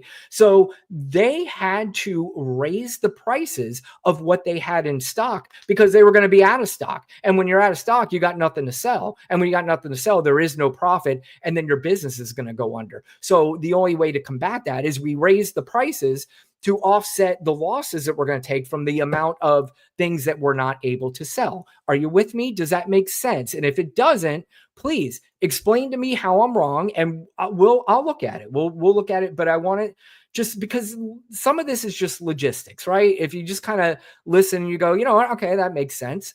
So then we had supply chain issues, and then we also had the Ukraine war, which had a big effect on oil prices and gas prices, had a big effect on wheat, coming in, and also supply chain. There was a lot of supply chain issues with the Ukraine war. So when prices go up and the supply is down, that is something that is going to help raise the inflation rate. That's what it raises, the inflation rate. So because everything got to a point where it was bad enough where inflation went up to about 9.1%, which is high. That's not good. But it was nothing that Joe Biden did that raised the inflation, except for maybe one thing we can point to. And if we're being fair, we have to point this with both presidents. Donald Trump gave a lot of relief for people during COVID. The stimulus checks that everybody brags about that he signed, that he really had nothing to do with passing. He signed the bill, but he didn't pass that. We had a Democratic House. Did we have the Senate? No, we had the House, but the House is the one that put that in the bill, and it passed through, and Donald Trump signed it. So the House, the Democratic House, is the one that actually came up with that plan, but Donald Trump put his name on it, so everybody thinks Donald Trump gave me this money. He also did a thing for businesses called the PPP plan, which a lot of people ripped off. And took money that they should not have been taking. So basically what we were doing is we were trying to stimulate the economy by putting more money in people's pockets during a time where people and businesses did not have the supply. So there was a big demand, but there was low supply. That's another thing that will jack up inflation. Joe Biden did the same thing with the American Rescue Act. He didn't give near as much money, but he did the same, and he didn't give as much. Because the Republicans blocked the amount that he wanted to give, which is fine. And you know what? If somebody made an argument to me and said, you know what, giving them more money would have made it worse, I would agree with them. I would agree that would have made it worse if they did not block the amount. That I would agree with. So Biden passed that. So when you're giving people money in a time where supply is down and the demand is up, then that is what's going to cause inflation. But the main catalyst behind inflation was the supply chain, was used car prices were going through the roof. And why were used car prices going through the roof? Because the manufacturers had no used or new cars on their lots. All of them were gone because of supply chain. So the only thing that they had to sell were trade-ins on used cars. And you know what happened with these used cars when they traded them in? The values of the used cars were higher than they were when they originally purchased them. So if you bought a 2021 Honda for $20,000, that thing I'm sorry, a 2018 Honda, because obviously 21, that's past COVID, but it was an 18 Honda for $20,000. But then you went to trade it in 2020, it was worth $24,000. So if it's worth 24 to make profit, you have to sell it for 26, 27, 28,000, whatever the dealerships were selling it for. So the price of automobiles went through the roof, which caused inflation to go up to 9.1%.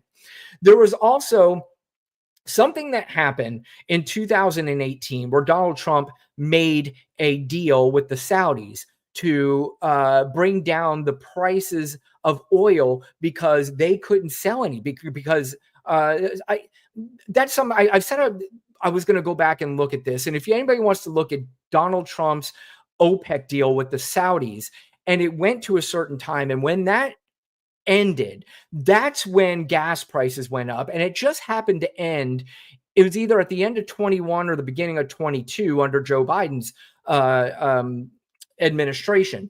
So that helped raise gas prices significantly, which again helps raise the inflation. However, what happened during Joe Biden's administration was really unprecedented. He had two ways to go. This is two ways that the Federal Reserve could have gone. They could have let people lose a lot of jobs and get the inflation down significantly, or they could have kept people working with high inflation. And if you want to make the judgment as to whether you thought one was better than the other, then that's an opinion that I'm not going to argue with. I might have a different opinion, but see, those are the kind of conversations that I want to have in politics. That if you said, well, I thought it would have been better to go this way, and you explained to me why, I'm willing to listen to it. But quite frankly, thinking about it, for me, logically, if people were still making money and they had to pay a little bit more for goods and services, for me, it's better to have people having jobs instead of trying to figure out where they're going to pay their mortgage or where they're going to, because lower interest rates mean nothing to you if you don't have a job. What difference does it make? So what they did is they said, all right, well, what we're going to do is we're going to raise the interest rates so it'll slow down purchasing. And that has really been the main way you lower interest rates. And that's basically what they did. So anyway, to sum up real quick, because I know I'm rambling, to sum up, to get the inflation rates down, they raise interest rates. So we try to stop spending. Problem is, didn't really stop spending. People were still spending, and the corporations raised their prices. And during COVID, they raised their prices because of supply chain issues. But you know what they were also doing? They were making record profits during that time. There were literally people on these quarterly calls that corporations do all the time. They were literally bragging about their corporate profits. And they said, hey, we do well when the economy's doing good. It's even better when it's doing shitty. And they're laughing about that. And people don't pay attention to that. And they don't care. And to me, that's pretty sad that they're voting against their own interests, or they're voting against things that they don't understand. The unemployment rate, this is, by the way, this is what I would say is unprecedented. The unemployment rate during this entire inflationary period, because inflationary periods usually lead to a lot of job losses as well. So during that time, not only were people employed, but they were employed at record numbers. Joe Biden added more jobs than any president in the history of this country. And that was not the jobs lost for COVID. He added the 2 million jobs back that was lost during COVID and added an additional 14 million jobs, including manufacturing jobs, in this country in just 4 years. Do you know what else happened in his 4 years? For a 2-year period, which has not happened in over 50 years. For 2 straight years, unemployment was under 4%. Every economic measure, even during inflation, was fantastic. Broke records for the amount of times that the stock market broke its own record. And now we are at a stock market that's record high. The S&P, all this stuff has been record numbers during the economy. But if you go and ask the voters after they left, what do you think of the economy? It's not bad, or it's not good. We got to get Donald Trump back in there. He had our economy rolling, which he really didn't. He did nothing. I've asked this a million times. You voted for Trump based on the economy. Tell me the policies of Donald Trump that made gas prices low and interest rates low. Tell me. People still don't understand that interest rates were low in 2020 because of COVID, because the Federal Reserve basically cut the rates to nothing because they feared that the economy would go so far into the tank that they had to do something to stimulate the economy.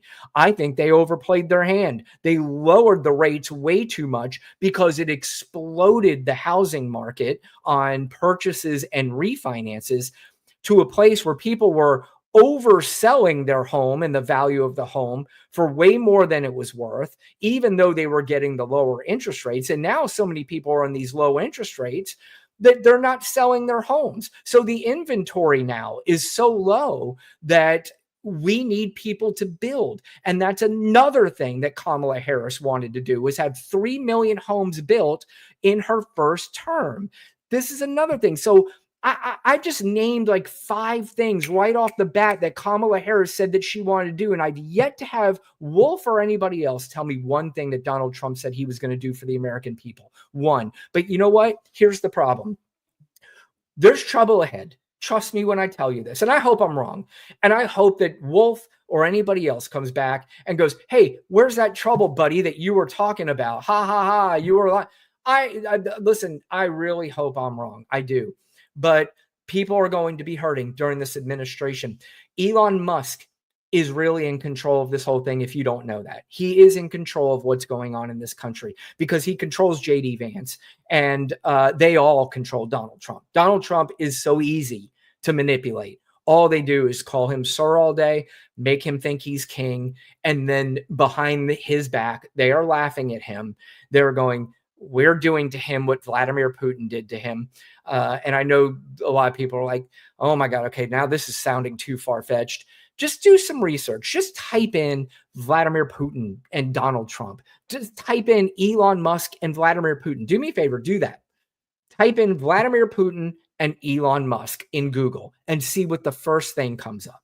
Just do me that favor. If you don't trust me, just do me that one favor, Elon Musk and Vladimir Putin in Google, hit enter, and then maybe come back in the comment section once the live show is posted on YouTube, come back and say, hey, man, I read that thing about Vladimir Putin and Elon Musk. Either you're going to have concerns about it or you're not.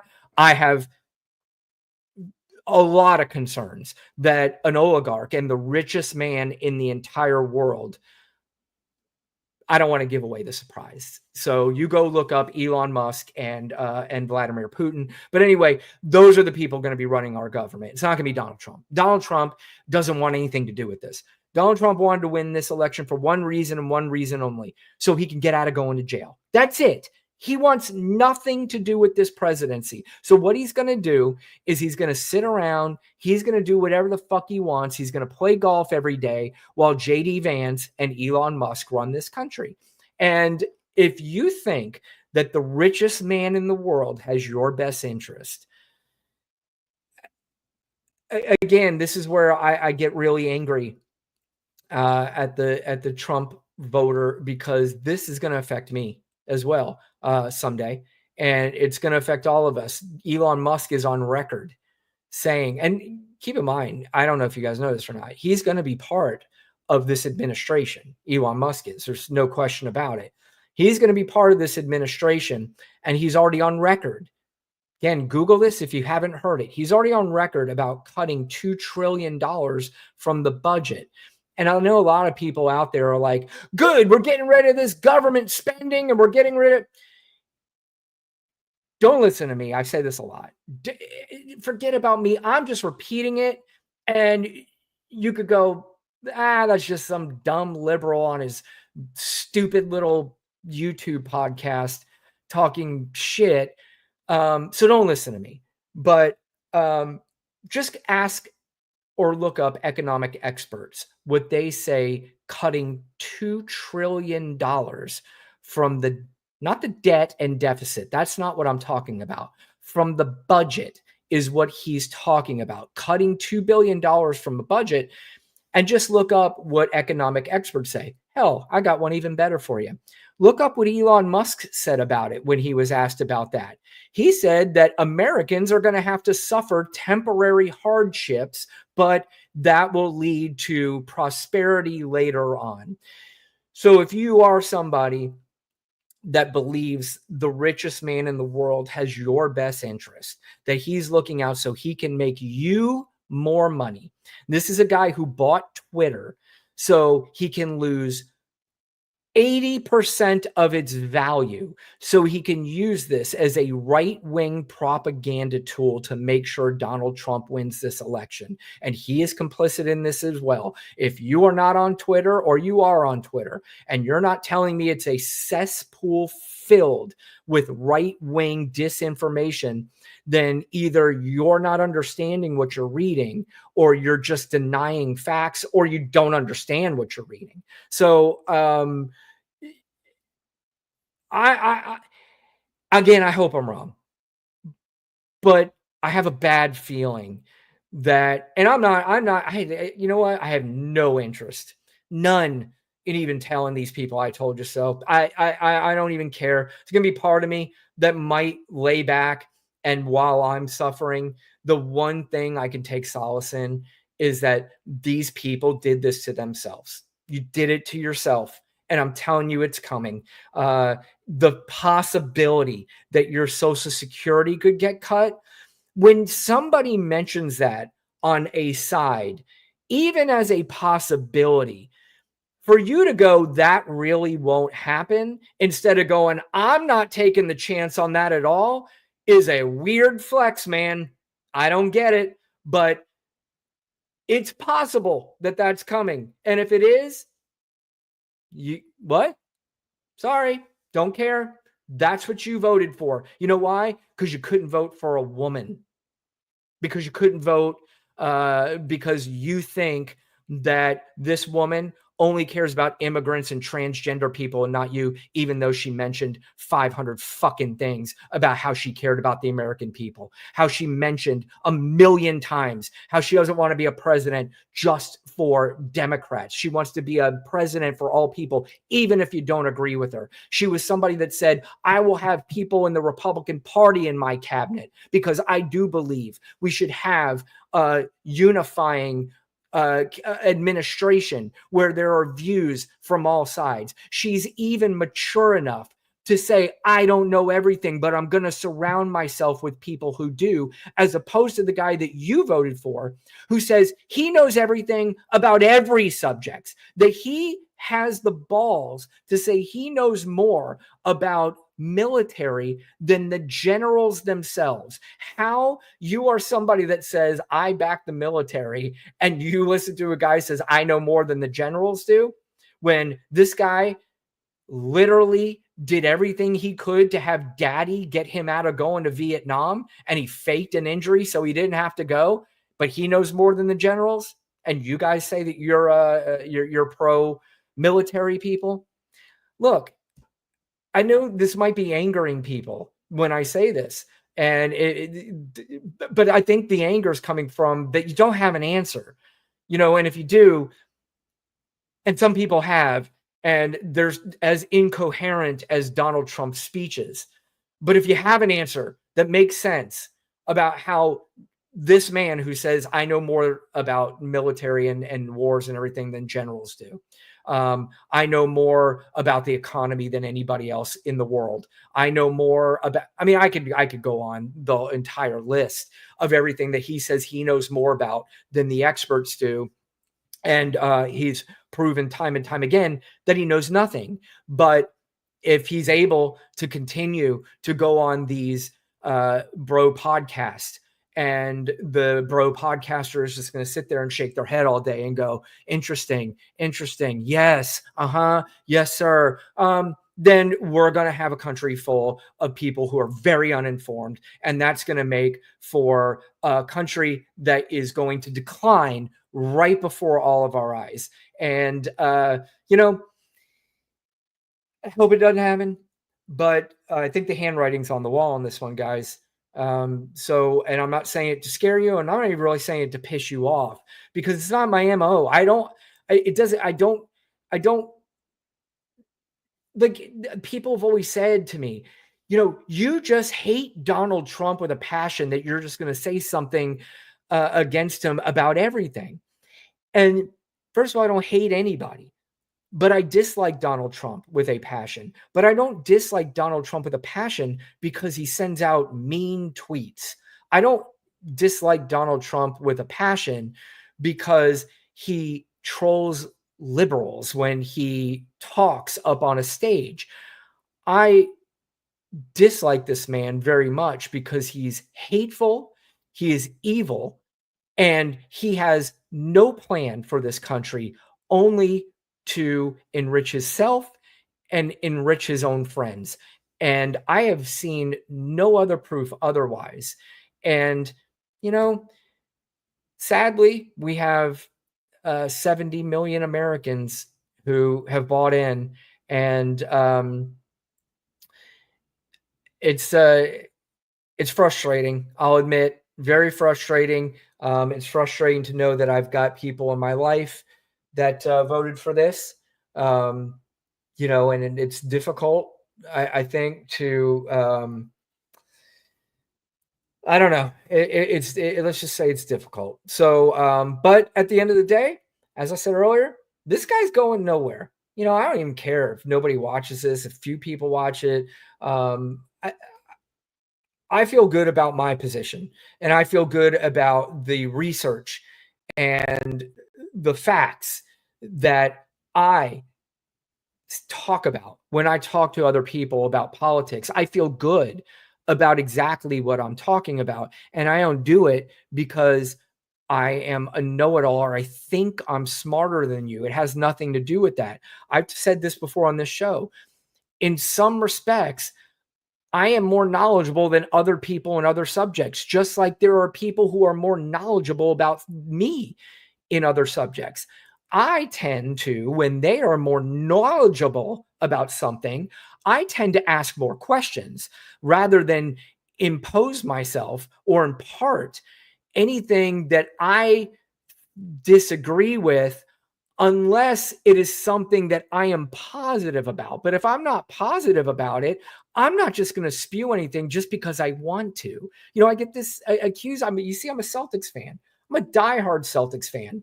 And people would ask me, what do you think is the greatest basketball team of all time? I say the 86 Celtics. And they go, well, you're just biased. You don't have but I have a reason to say that.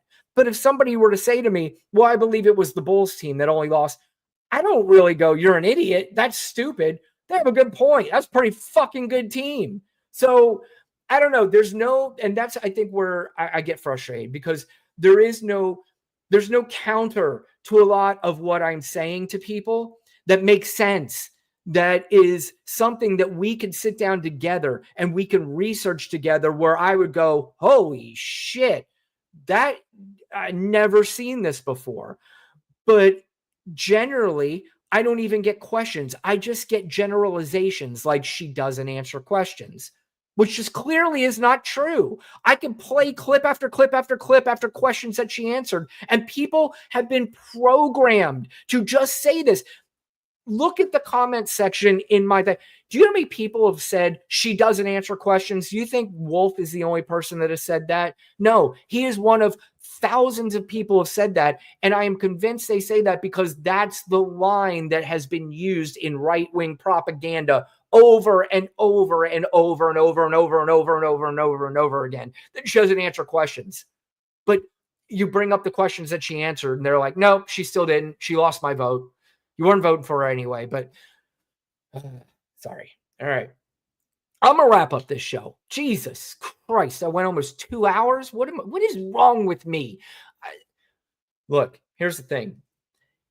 If you're watching this and you're a Trump supporter, and I don't know, I because I get this in the they say you just want to talk down at people, you just want to talk, and I think a lot of it comes from frustration. There's absolutely no question about it, and you know, I think I start to talk down when people start talking at me, and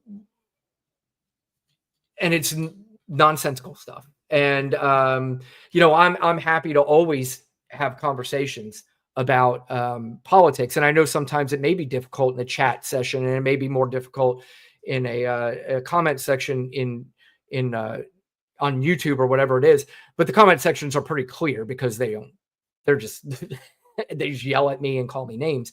And that's okay. I don't even care about that. But anyway, I don't know. It's hard to wrap up the show because my mind's all over the place, and I've got a million things to say, and some things I probably shouldn't even say at this point right now, so I'm not going to. But and maybe someday I will. But I think right now I'm going to wrap up the show, and hopefully that you hit the subscribe button and the like button in a show of unification, in a show that we could all come together as people, even in these times where we're about to see the 4 darkest years we've seen in this country in a very long time. So anyway, thank you guys. Anybody that watched, anybody that stuck around. Wolf, thank you for your comments. And let's even thank, who's the first one? Over Metal dipped early, but that's okay. Some people are in, some people are out. I don't know if there was a MAGA YouTube podcast. I guarantee you I wouldn't sit around very long for it.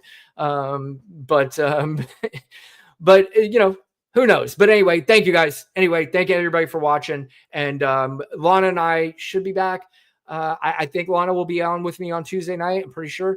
But anyway, we'll be back on Tuesday. Hope you join us then. And thank you guys for watching. Good night.